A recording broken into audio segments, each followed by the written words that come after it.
Hi, it's Dr. C, and today we will be going over how to navigate a word problem using binomial probability distribution. Okay, so the question is, if a fair die is rolled 5 times, what is the probability of getting at least two fours? So in order for this to be a binomial, we essentially need to make sure that it meets a certain criteria. We have a set number, meaning it's discrete. So they said rolled 5 times. Um, it doesn't explicitly state the probability, but it does say a fair die, which historically is 6 sides, and then the at least two fours. So, based on that criteria, all trials are independent. We have a set number of trials. We have, rolling a four or not rolling a four, and that qualifies us to do binomial. So, with that being said, we're going to have the relevant formulas for a binomial.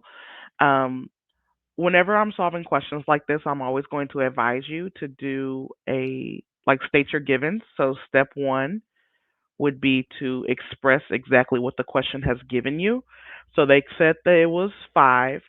Because it's a fair die, that means it has 6 sides. So, the probability of rolling a four is 1 out of 6. Um,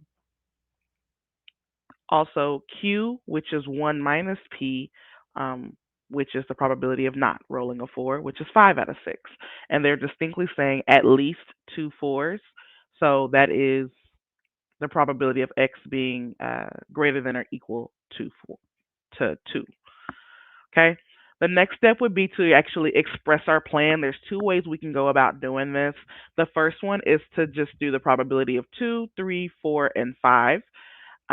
Or you could do the probability of 1 minus the probability of 0 and 1, because those are the only two numbers in this model that are not being included, right?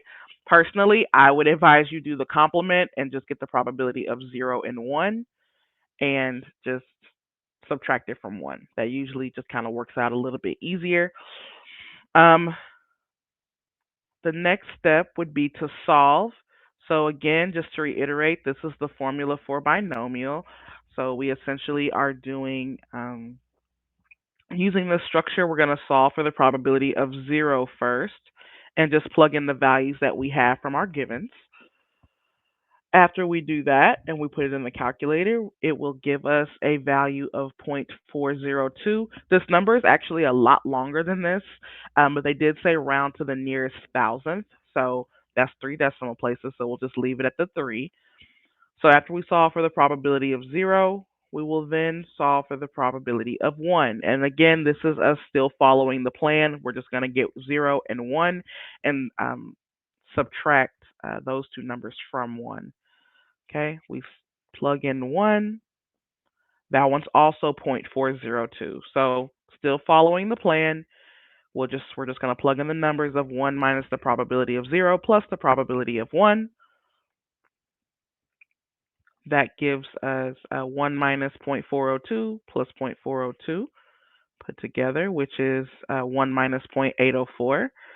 And finally, that gives us 0.196. So the probability of